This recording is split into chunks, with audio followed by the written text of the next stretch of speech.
Assalamualaikum warahmatullahi wabarakatuh. Jumpa lagi di channel Dioseta Story. Apa kabar teman-teman semua? Semoga kalian dalam keadaan sehat selalu, panjang umur, bahagia selalu, dan sukses selalu. Buat kalian semua yang baru bergabung di channel ini, silahkan klik tombol subscribe dan tombol loncengnya agar kalian tidak ketinggalan cerita terbaru dari kami. Pada kesempatan kali ini, saya akan menceritakan sebuah cerita yang berjudul Inang Pusaka Majid. Cerita ini ditulis oleh Dioseta. Dan tidak usah lama-lama, bagaimana kisah ini? Kita langsung saja menuju ke ceritanya.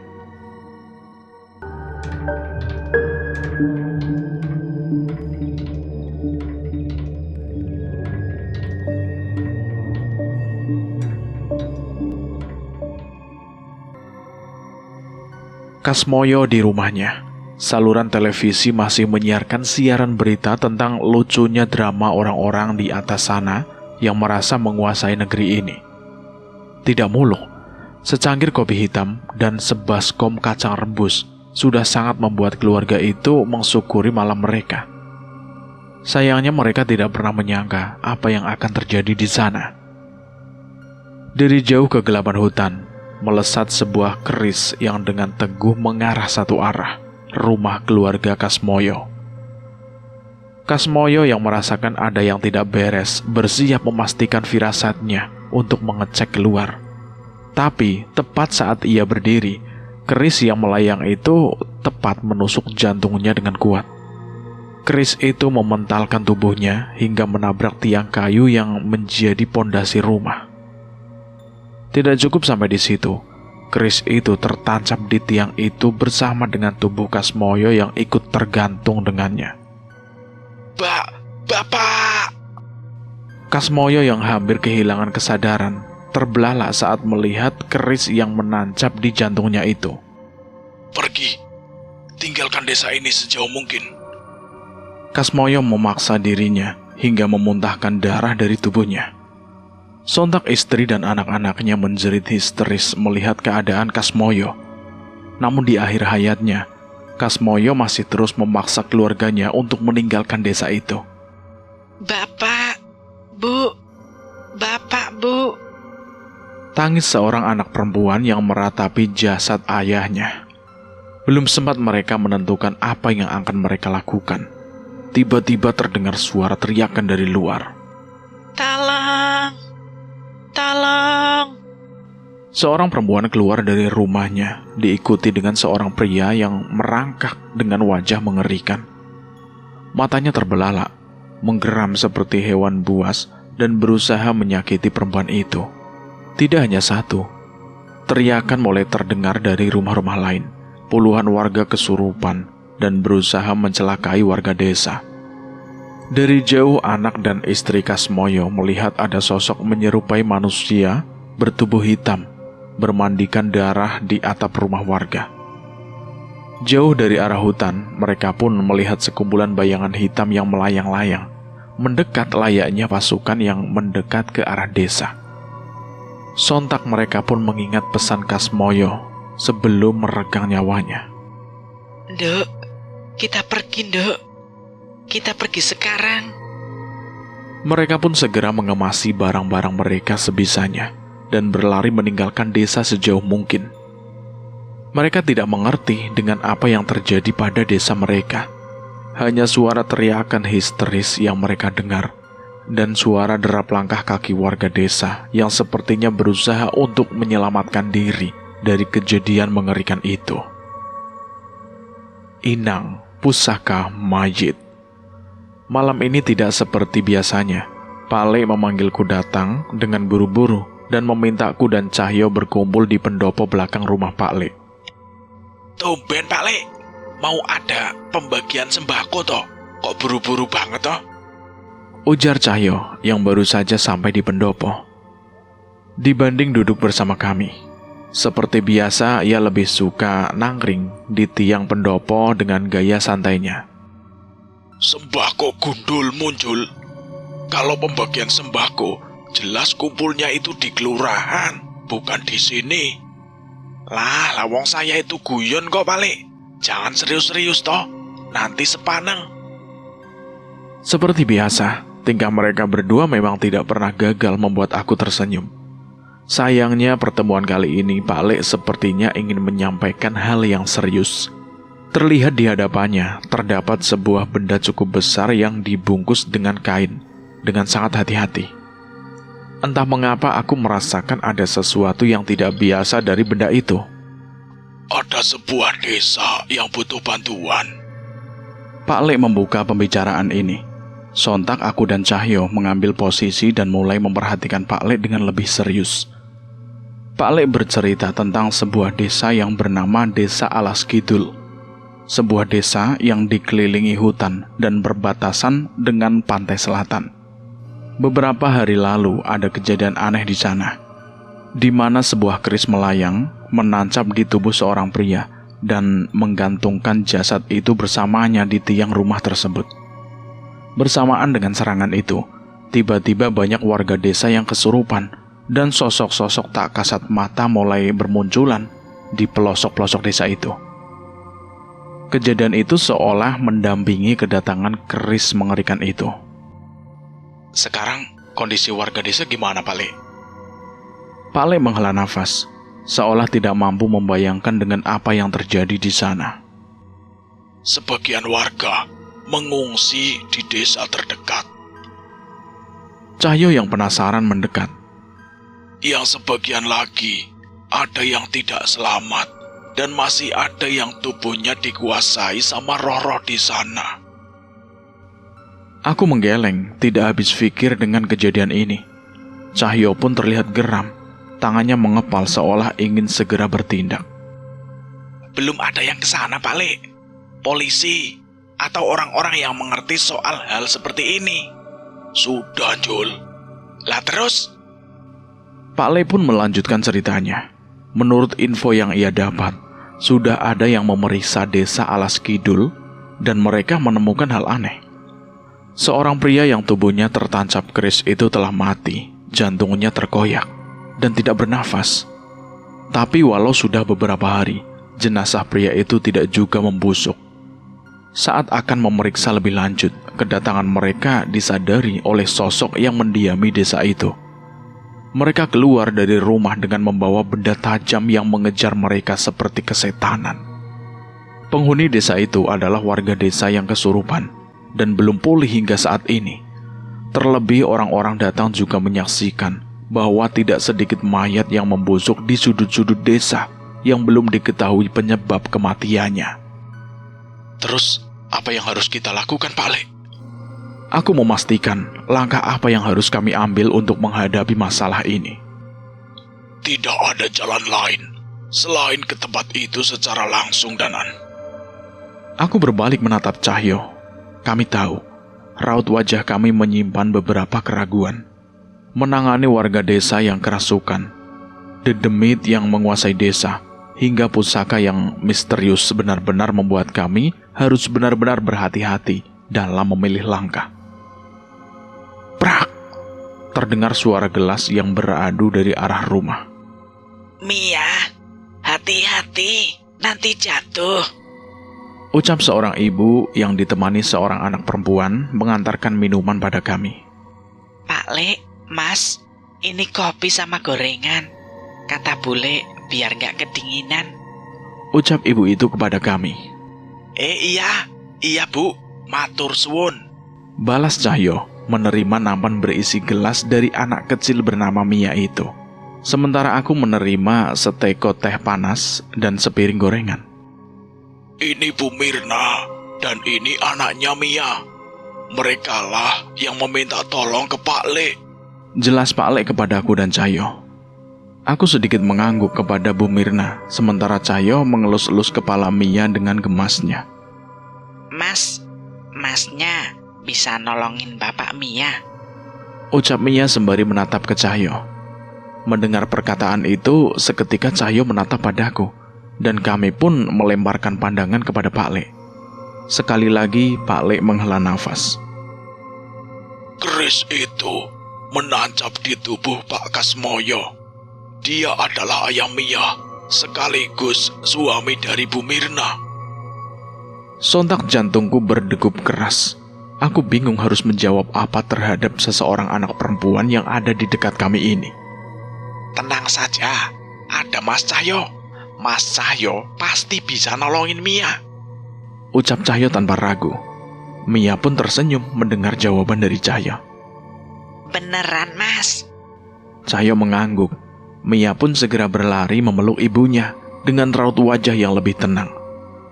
Setelah itu mereka pun izin pamit dan membiarkan kami melanjutkan perbincangan kami.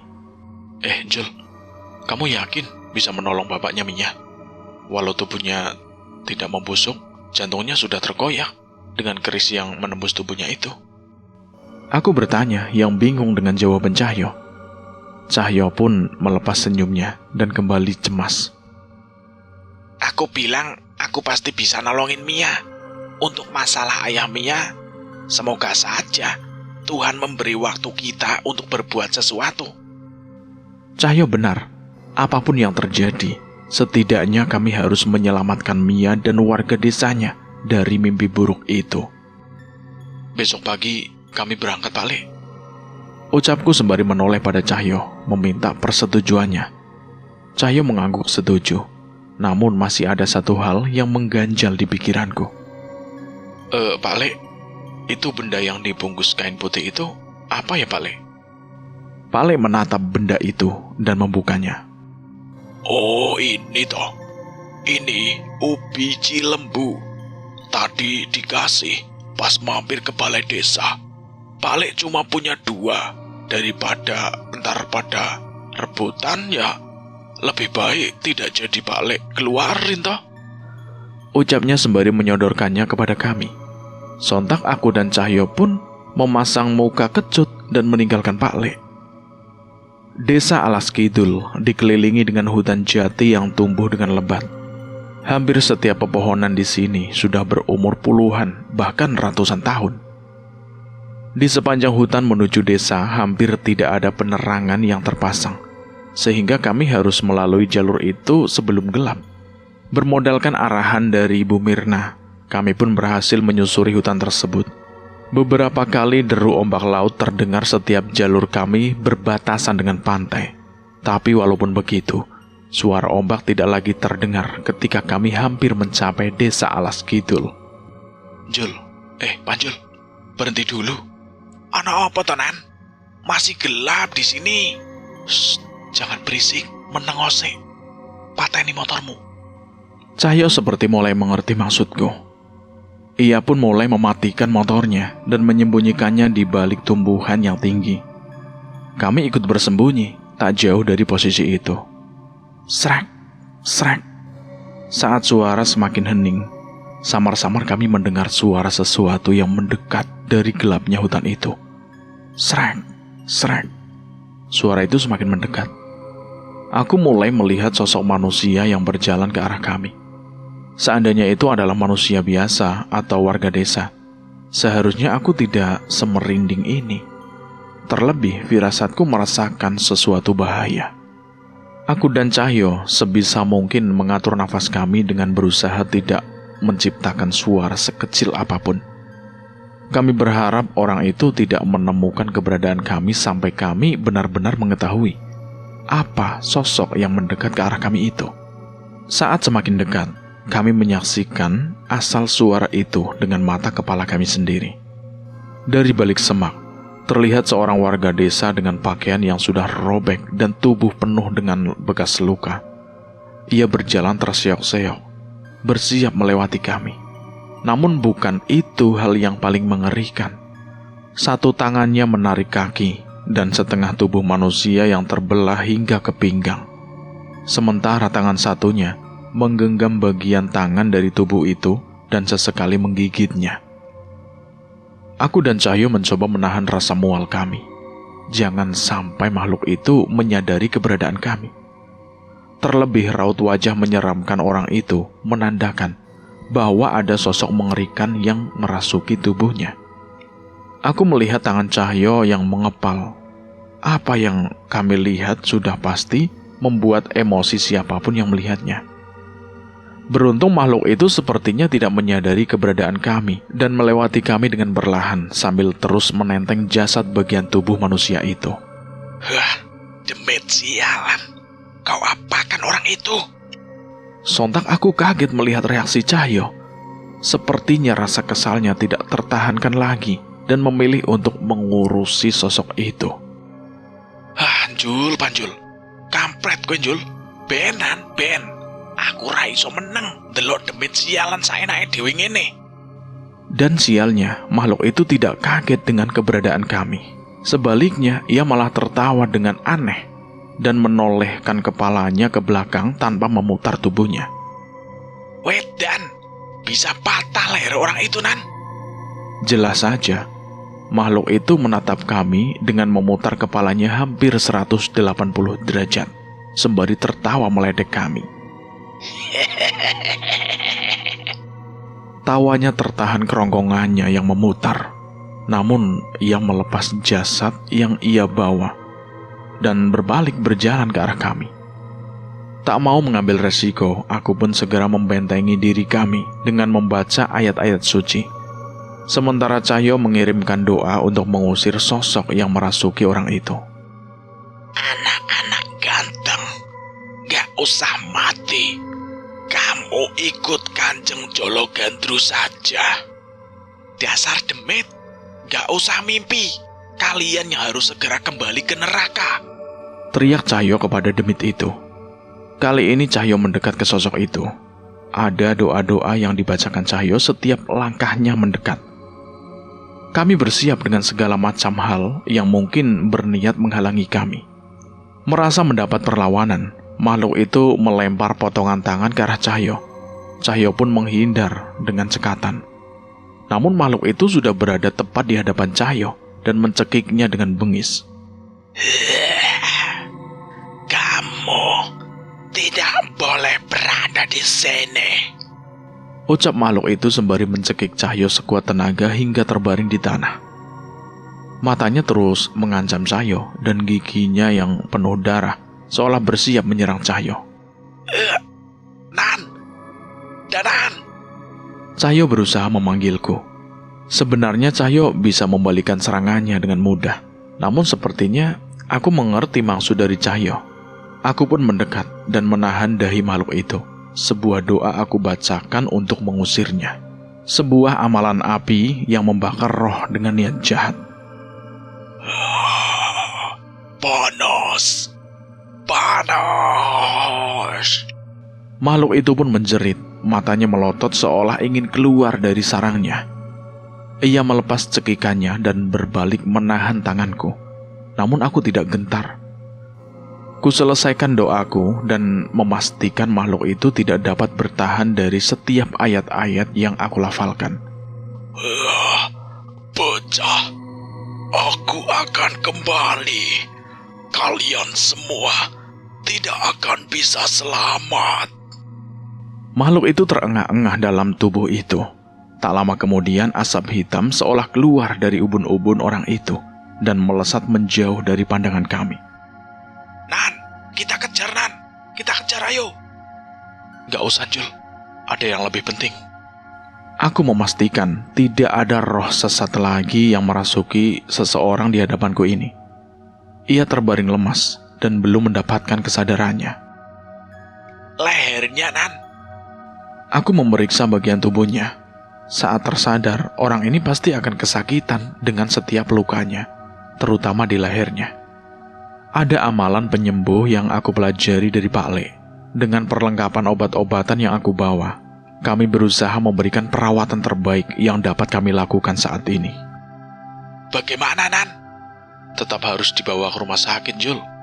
Namanya ilmu batin, hanya dapat merangsang pemulihannya dari ranah batin.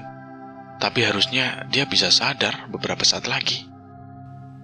Cahyo mengerti. Ia pun memilih untuk meninggalkan kami dan menggali sepetak tanah yang ia gunakan untuk mengubur bagian tubuh yang dibawa orang itu saat kesurupan. Aku pun mengambil termos kecil yang berisi kopi yang dibawakan oleh bule untuk kami. Sembari menunggu orang itu sadar, aku dan Cahyo menikmati kopi yang hampir saja kehilangan kehangatannya itu. Ngopi dulu aja, Jul. Kita juga nggak bisa kan ninggalin orang ini sendiri di sini. Iya, Nan. Gak apa-apa. Kalau dia bisa ngasih informasi tentang keadaan desa saat ini, pasti akan lebih berguna buat kita.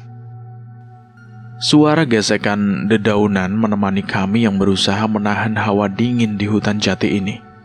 Beruntung, tepat saat kami menghabiskan kopi, orang itu mulai tersadar dan berusaha mengenali keadaan di sekitarnya. Ini di mana ya? Aku dan Cahyo pun segera mendekat ke orang itu dan menjelaskan apa yang terjadi. Walaupun dalam keadaan kerasukan, samar-samar orang itu mengingat apa yang terjadi pada dirinya. Saat berhasil mengingat apa yang terjadi, sontak orang itu pun muntah dan ingin mengeluarkan isi perutnya. Sepertinya ia mengingat apa saja yang masuk ke dalam mulutnya saat kerasukan.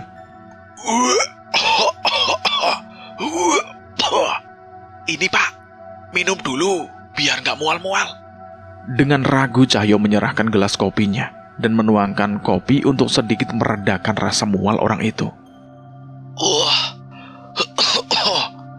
Terima kasih Mas, matur suwun. Ia pun menyeruput kopi milik Cahyo dan menarik nafas mencari rasa tenang. Saya Warno dari desa Alas Kidul. Mas ini dari mana ya? Aku dan Cahyo pun memperkenalkan diri. Kami pun segera menceritakan maksud kami yang memang ingin datang ke desa Bapak Warno ini. Saat ini, tempat itu sudah tidak bisa disebut dengan desa, Mas. Kenapa bisa bicara seperti itu, Pak? Hampir semua warga desa kerasukan. Beberapa terjebak di tempat-tempat persembunyian dan sulit untuk keluar. Lantas, bagaimana mereka bertahan hidup, Pak? Sebagian masih menyimpan persediaan makanan. Sebagian lagi diam-diam menyelinap mencari makanan di hutan. Mereka bersikukuh tidak ingin meninggalkan desa. Jelas Pak Warno pada kami. Wajar saja, desa yang sudah mereka tinggali berpuluh-puluh tahun tidak mungkin ingin mereka tinggalkan begitu saja. Terlebih mungkin saja masih ada anggota keluarga mereka yang kesadarannya dikuasai setan-setan itu di desa. Pak Warno, bisa bantu kami? Arahkan kami ke desa dan jelaskan dengan lebih rinci. Aku meminta pertolongan kepada Pak Warno untuk segera mengantarkan kami ke desa itu. Iya, Mas Danan. Siap saya. Sepertinya saya juga merasa lebih aman kalau bareng sama mas-masnya.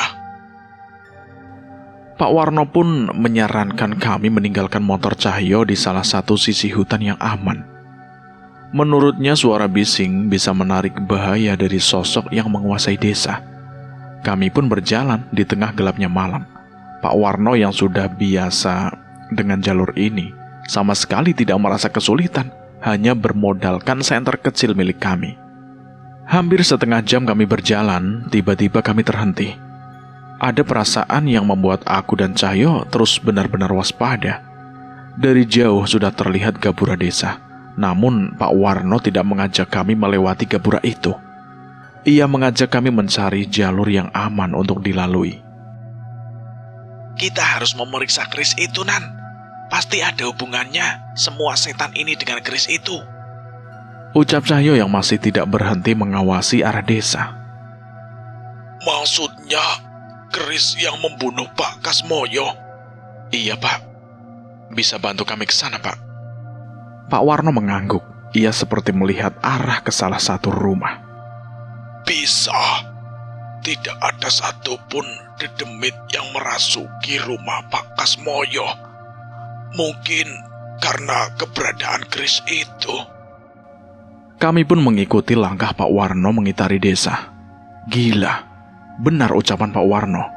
Desa ini sudah seperti desa dedemit, di mana tidak ada satupun manusia normal yang berkuasa di tempat ini.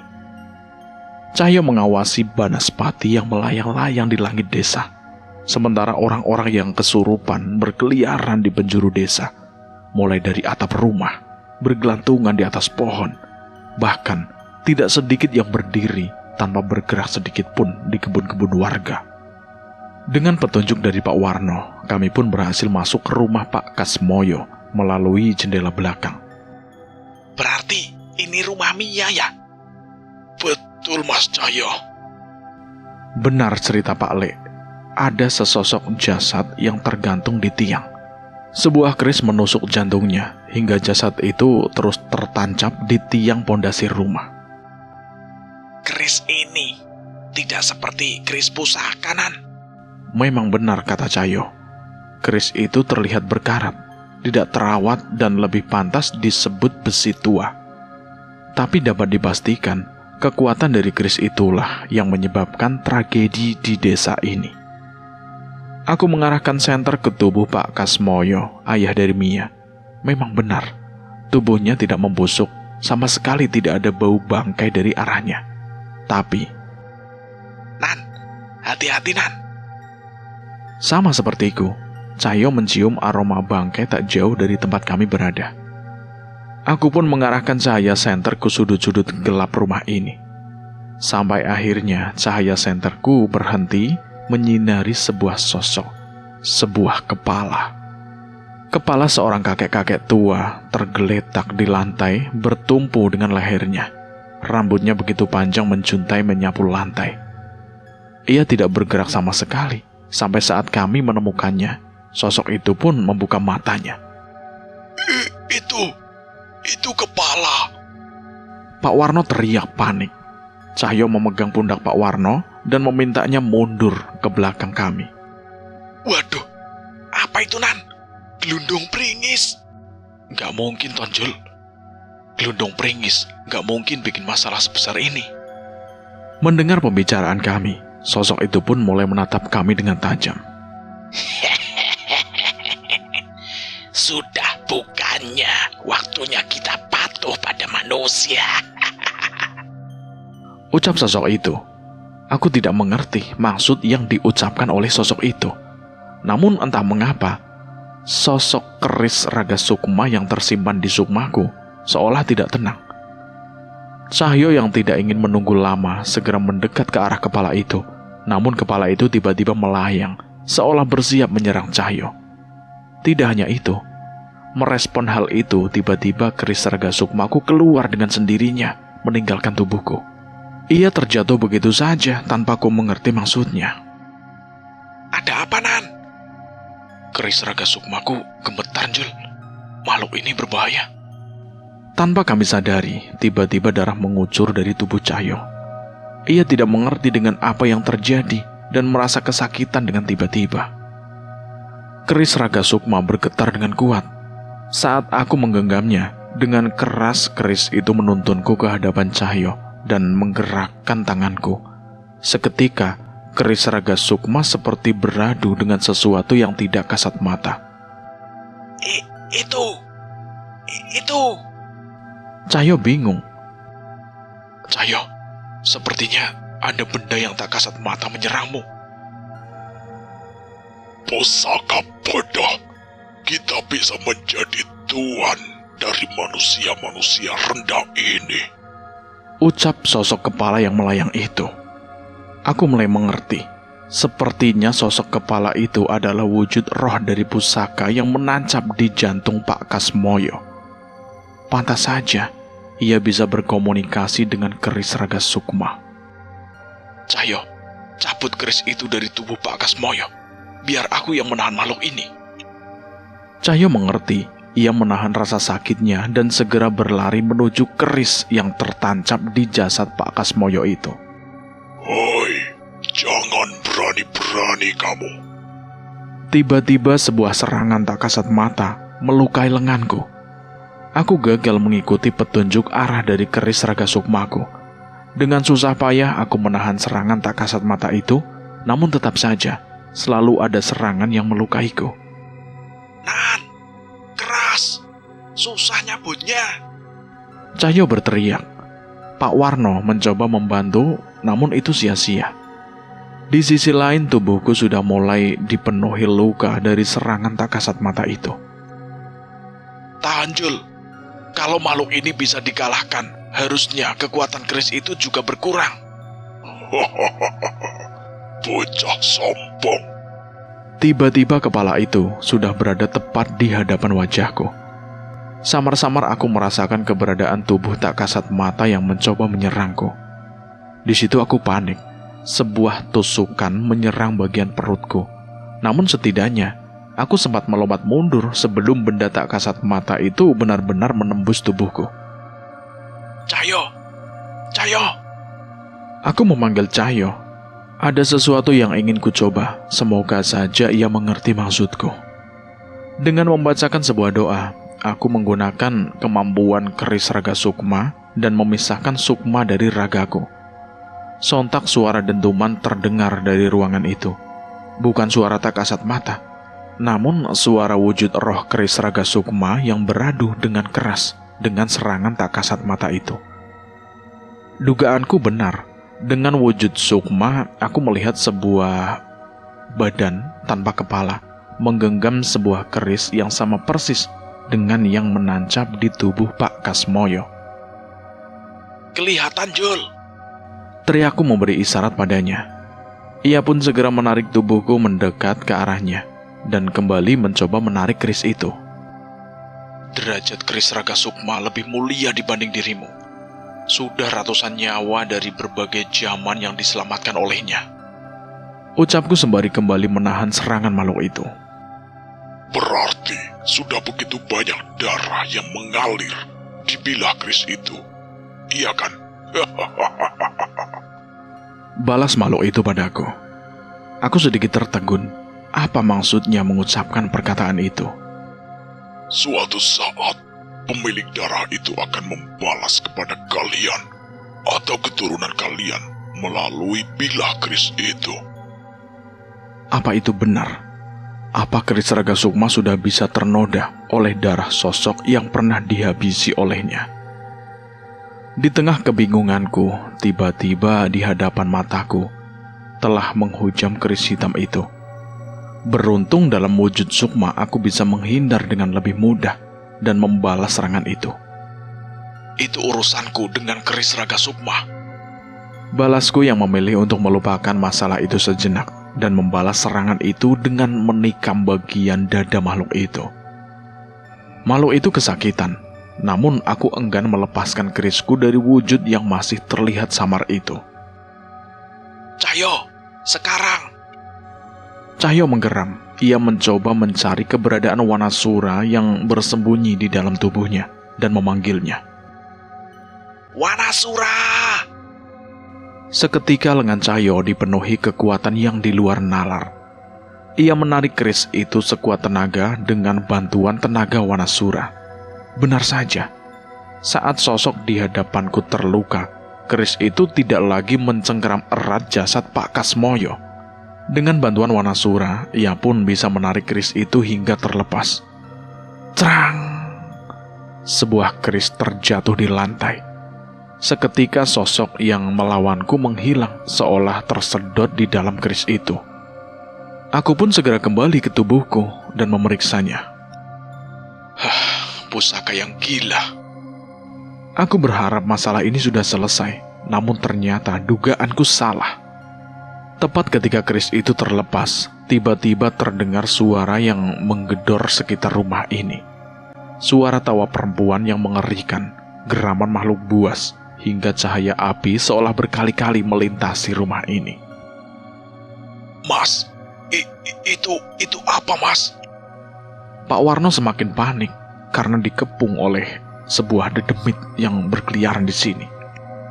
Nan, kita dikepung, Nan. Benar ucapan Cahyo. Seluruh makhluk itu sudah mengelilingi tempat ini. Apa mungkin kami melawan makhluk itu hanya dengan kami berdua? Manusia kurang ajar. Tuhan kami harus mendapatkan inangnya lagi. Tuan Jolondaru, menginginkan kalian mati. Suara-suara itu terdengar dari sekeliling rumah.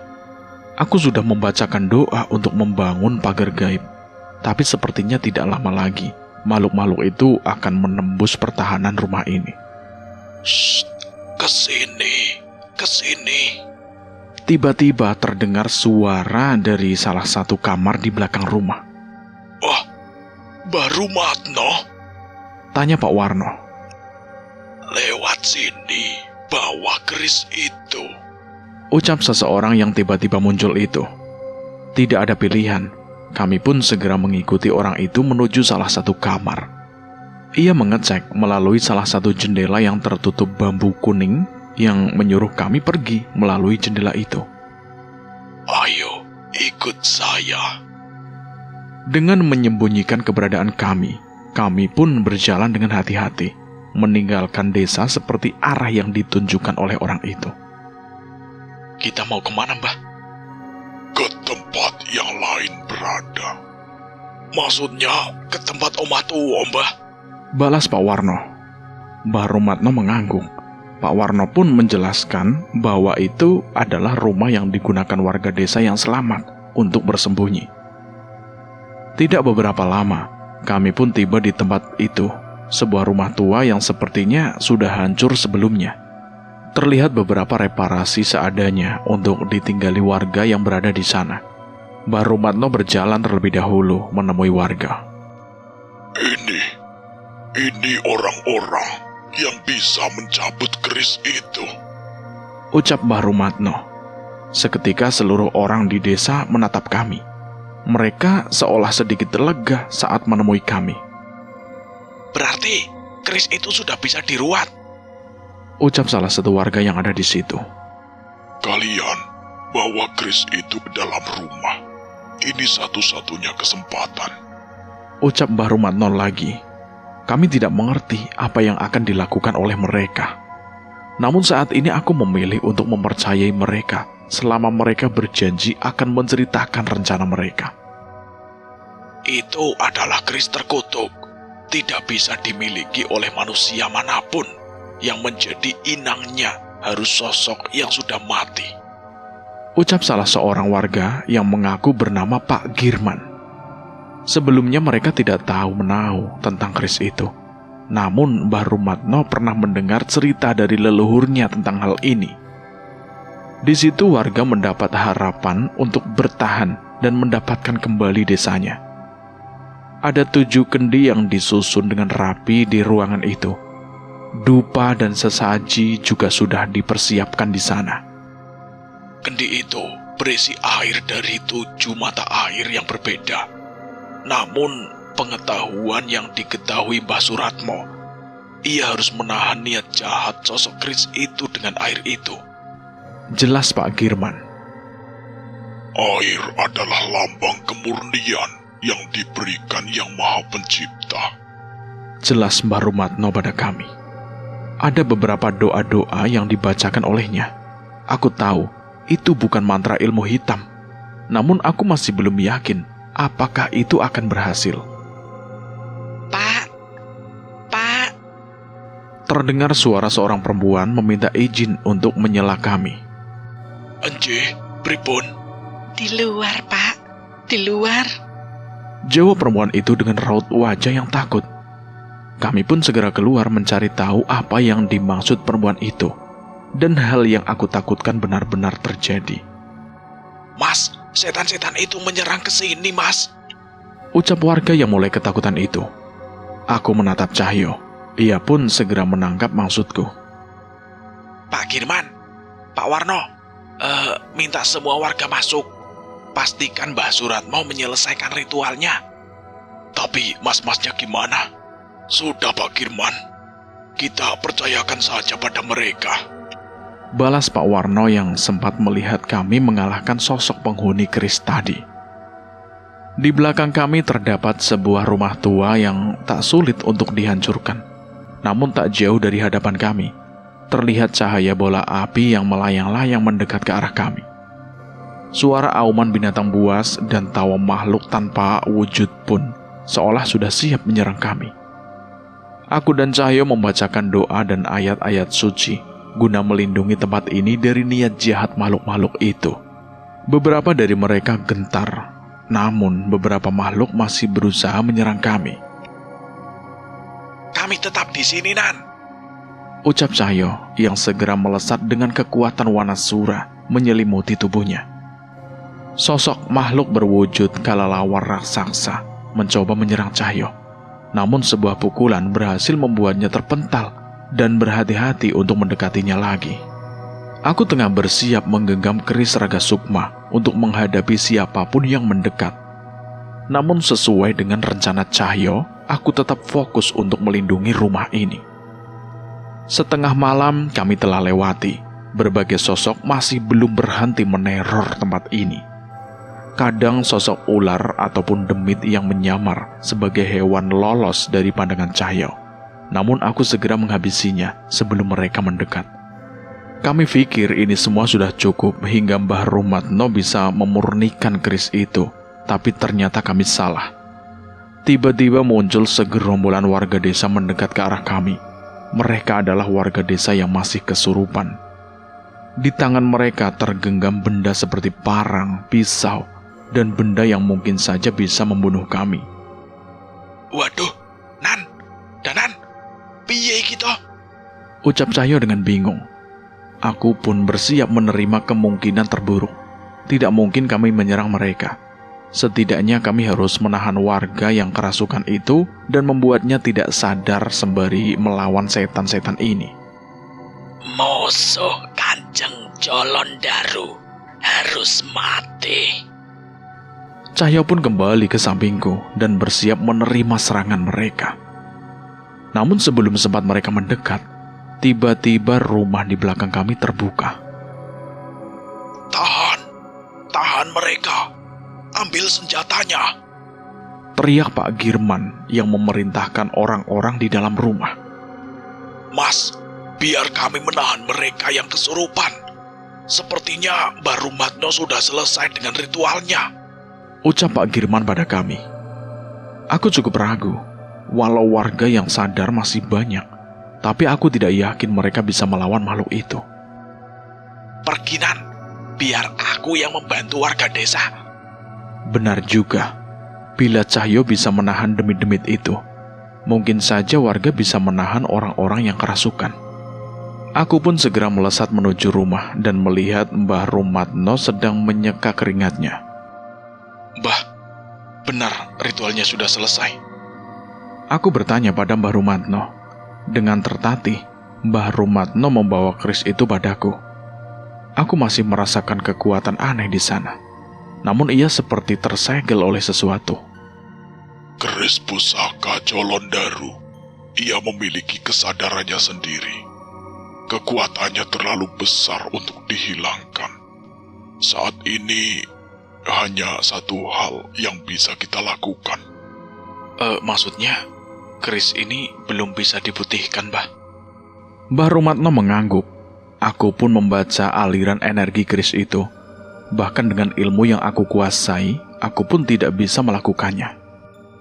Keris ini harus diasingkan di tempat yang jauh, agar ia tidak bangkit kembali. Hanya itu yang bisa kita lakukan. Mbah Rumatno menatap ke salah satu jendela rumah. Laut Selatan. Jawabnya sembari menyerahkan keris itu padaku. Laut Selatan memang tidak terlalu jauh. Namun bila aku mengantar keris ini ke sana dan meninggalkan tempat ini, semua pasti dalam bahaya. Tak ada waktu untuk berpikir, keadaan di luar sudah tidak terkendali.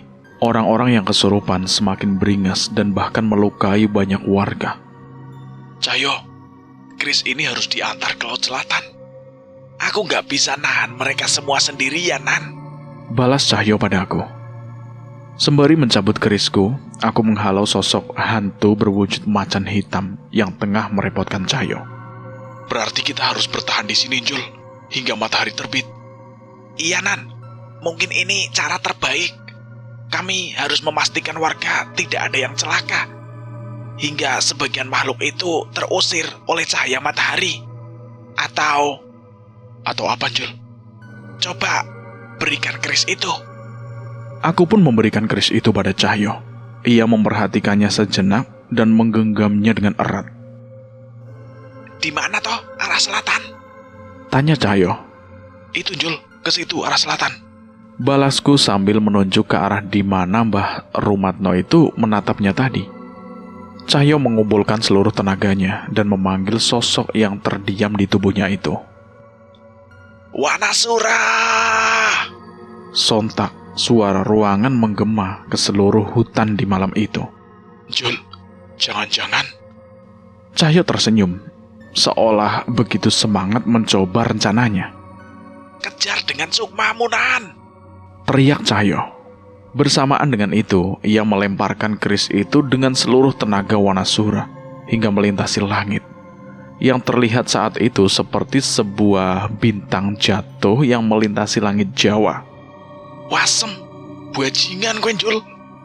Ucapku yang segera memisahkan sukmaku dan mengejar keris itu. Walau dengan wujud roh, melayang mengejarnya cukup sulit. Apalagi itu adalah keris yang terlempar dengan kekuatan Wanasura. Aku gagal menyusulnya, tapi dari jauh aku memastikan keris itu benar-benar jatuh di Laut Selatan. Sebuah laut yang menurutku juga menyimpan banyak misteri yang tidak terpecahkan. Dan kini bertambah lagi satu misteri yang tersembunyi di kedalaman laut itu. Wah, Cahyo, memang dasar bocah gemblong. Gumamku sembari menarik kembali sukmaku ke dalam raga. Tepat saat aku kembali, terlihat warga desa bergeletakan di tanah mencoba mengatur nafasnya. Warga yang kesurupan mulai tersadar dan merasakan rasa sakit dari kondisinya saat ini.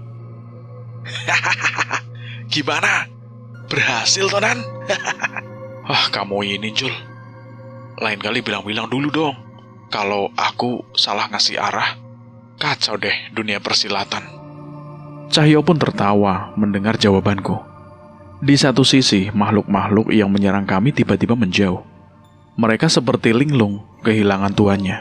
Namun dengan keberadaan Cahyo yang mengintimidasi mereka, mereka pun memilih untuk menjauh. Mengetahui keadaan mulai aman, Mbah Suratmo dan Pak Warno pun mendekati kami. Apa berhasil, Mas? Tanya Mbah Suratmo padaku. Aku pun mengangguk. Saya pastikan sendiri, keris itu sudah terbenam di Laut Selatan. Syukurlah. Suara rintihan warga desa yang baru sadar terdengar semakin keras. Aku pun meminta Pak Girman dan Pak Warno membawa mereka masuk ke dalam untuk segera diobati. Jadi, keris itu sengaja menjaga tubuh ayahnya Mia agar tidak membusuk. Itu agar bisa menjadi inangnya semakin lama. Iya, Jul. Aku baru tahu ada pusaka yang bertuankan mayat. Cahyo menggeleng, seolah ia juga tidak habis pikir dengan hal seperti ini. Malam itu kami habiskan untuk memberi pertolongan pertama pada warga yang terluka dan yang baru tersadar setelah kerasukan.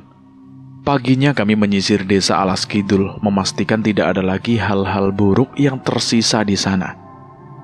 Cahyo sempat terdiam sesaat di depan pintu rumah Pak Kasmoyo yang masih terbuka itu.